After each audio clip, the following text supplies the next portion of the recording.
So in this video we're going to be looking at a Sony SL-HF100 UB. This isn't actually mine, it's a repair I'm doing for somebody else. No idea really what to expect with it. I believe it was found in a garage, and you can see that the case is not too happy. It's quite a lot of rust on it. Has got its front flap, which seems to be fairly unusual. Yeah, and it's missing its little phone level control. So, already taken the screws out. So inside, to be fair, it doesn't look terribly bad. I mean, you can see it's been in the damp, and yeah, there's quite a bit of rust about, whatever. The thing that can be a bit of a pointer with any of these machines is just looking for telltale signs of things that might not be necessarily very good for them, that have happened to them in the past. I'm not going to say bodging, but yeah, and it's things a bit like that. I would like to think that's innocent. I mean, there are two different types of cable there. Maybe it's got cut off short and then it's been extended, but yeah, that'll have to be sorted. Also, the power button at the back there was broken. I think that was broken in transit. But past my initial concern, it actually looks okay. I mean, there's screws missing from the cover, the head cover cum PSU barrier, but the actual drum doesn't look too bad. So yeah, we'll sort out the power lead, put a new plug on it, and test it, see what it's actually not doing. Okay, so I've had a look at this, and I have to say I didn't record a lot of the work that I've been doing on this machine, just because I thought it was going to be straightforward and honestly a boring video. Cleaned the capstan, which was absolutely filthy, just absolutely covered in tape gunk, and put a tape in and it played beautifully. Everything working well. VU meters are good as well, so really pleased. Ran it for, I don't know, probably about 5 hours, and then suddenly it developed an interesting fault. And let's see if it will do it now. So, oh, there we go. It's like running the heads now. Now, what was interesting about this was it was actually working. Insofar as you'd hear the heads start up, tape would play, then after about 20 seconds or so, the heads would slow down and they'd hunt about, and then after about another minute or so they'd come back up to speed, and then it would play again fine for the rest of the night. It was perfect, and it's done that several times now. So I was starting to think, could it be the Hall effect sensor and the glue? But it just felt a bit odd, because usually with those, once it goes, but this you'd leave it off overnight, turn it on, it would do it, the problem would show up, and then it would disappear, and it'd be fine for the rest of the day. So I don't know. I mean, I know the glue can absorb moisture and whatever, but it's been so dry up here. I mean, I'm in an attic room under a slate roof, so it gets quite hot. Or quite warm anyway up here. It's dry. So my initial thought was to change the capacitors, but I think what I'm going to have to do is change the Hall effect as well, clean off all the glue, and change the capacitors on the motor, and we'll see how that goes. So yeah, let's get and do that now. So I've put the caps on. You can see the difference between the older style and the newer style. And yeah, all good to go with those. Now the Hall effect, what I used to do was just splay the legs out so they fit through the holes and then bend it over actually in the assembly. But what I've found is that it had a habit of sort of springing up. So what I'm going to try is actually, I've already bent the leads, and I want to make it so it actually mechanically presses down on this plastic. So with a little circular bit facing up,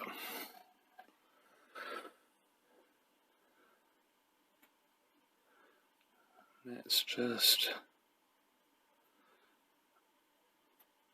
stagger these legs.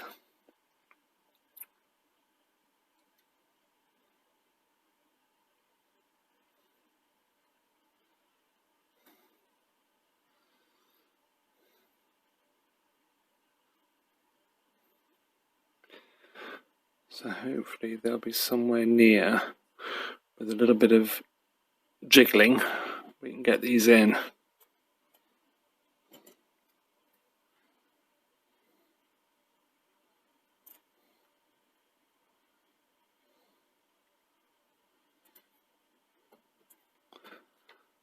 That's perfect.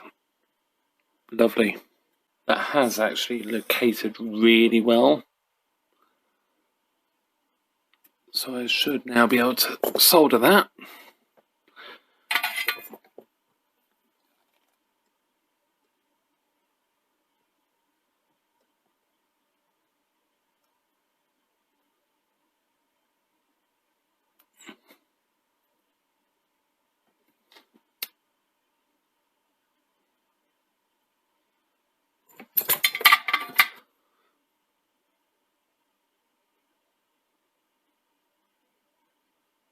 Super, that's nice.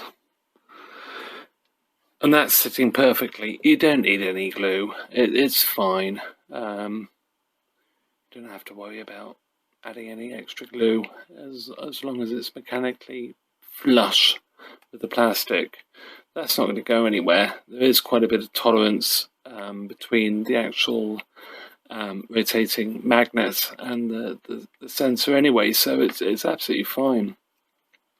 So yeah, now time to get it all put back together and give it a try.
So there we go, that's looking pretty good. I'm really happy with that. I did actually test the capacitors that came out of here, and they're actually fine, which is a bit concerning. I'm just a bit worried that there might actually be another problem with this board. But anyway, I'll refit it and we'll test it.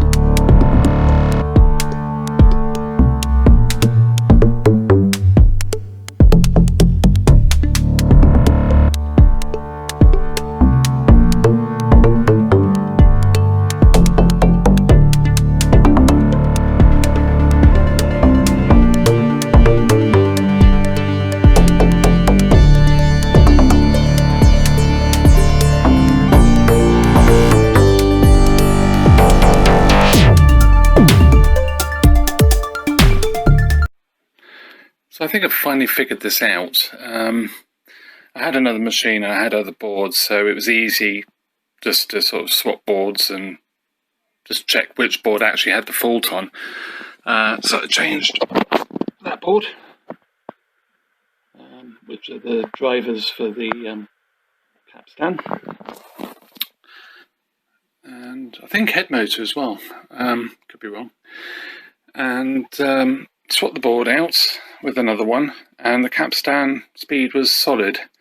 The head speed wanders a little bit, but it plays, it's fine, it's solid. So that turned my attention back to the original board. And I went through a bit of a cap changing exercise. Not something I usually do in a huge amount, to be fair, just because generally Sonys aren't too bad.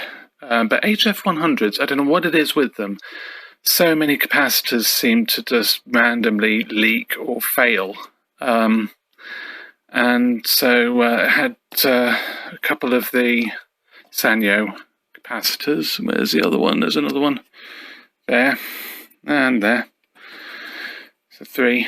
I've changed those. They were all reading odd. They weren't quite right. I have changed that one. It seemed to be a little bit physically leaky. It checked all right on the tester. But of course, when you heat them up with the iron, they do have a habit of sort of reforming to an extent. But, where are we? Here. This capacitor, I don't know if you can see that. See, it almost looks like the board is burnt. It's actually darkened from leakage from the capacitor. And this is the original capacitor. It was in there, and you can just see that it's been leaking out. Now this is critical. These two capacitors are critical for the capstan servo. If they're in any way dodgy, it will cause capstan problems. And I think what was happening was this capacitor actually tested fine in the tester, but obviously it's leaking, and I just think with use, as it warms up, as the voltage is applied, it just leaks. Probably becomes a high resistance resistor. So yeah, I'm hoping that's actually all it is that's wrong with this. So yeah, I've changed a couple of others as well, a few others actually. I was a bit skeptical of this bipolar one, but I think it's fine. Yeah, hopefully I should be able to now put this back together, and we should have a steady capstan speed, which will be great. So yeah, just a bit of a funny one that it just played so well. The first time I had this machine, it was perfect. It never gave the problem. And now, after about 2 hours of use, it started showing the issue again. And since then, pretty much solidly, it's been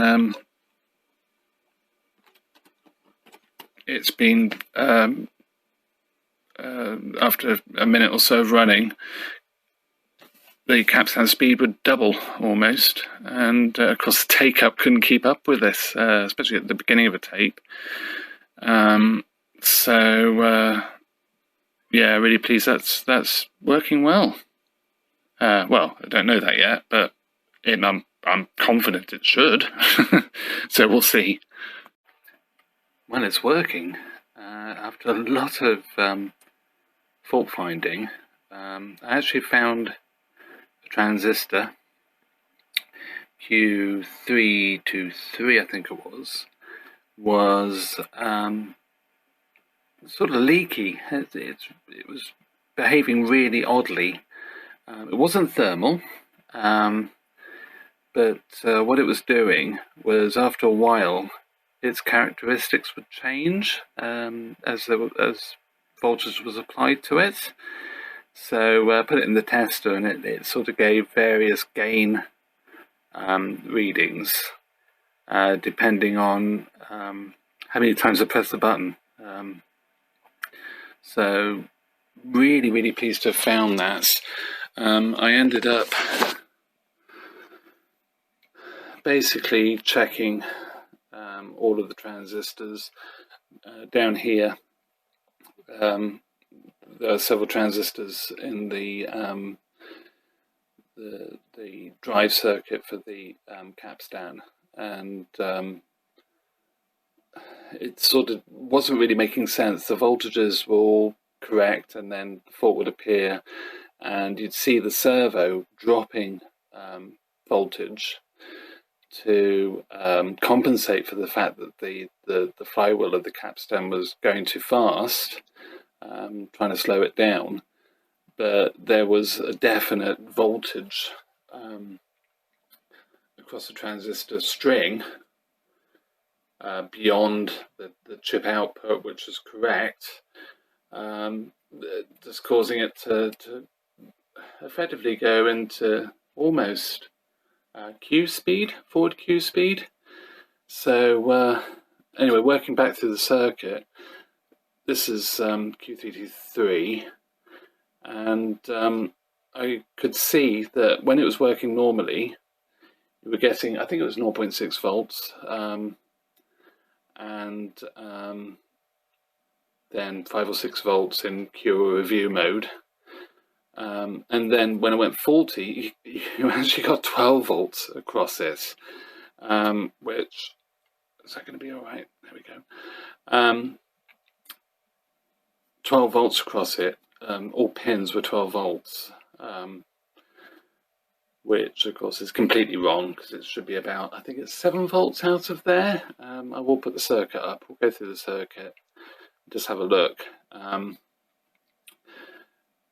So yeah, causing the capstan just to go stupidly fast, and ultimately the take-up wouldn't be able to keep up with it, because obviously the take-up was still going at play speed. So yeah, it's a bit of a crazy one, really. So let's have a look. This is the transistor in question.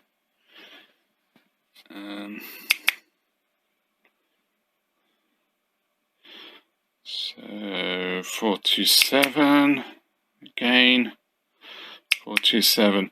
Now I will say 388.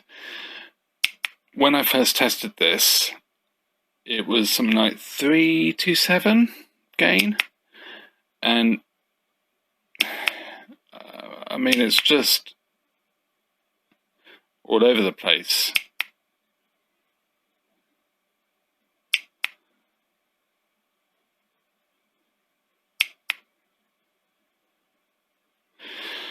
So yeah, so I took the replacement from an old board, and yeah, it's been on now. The machine's been on for about 6 hours, and it has been completely solid. I mean, before it had got so bad that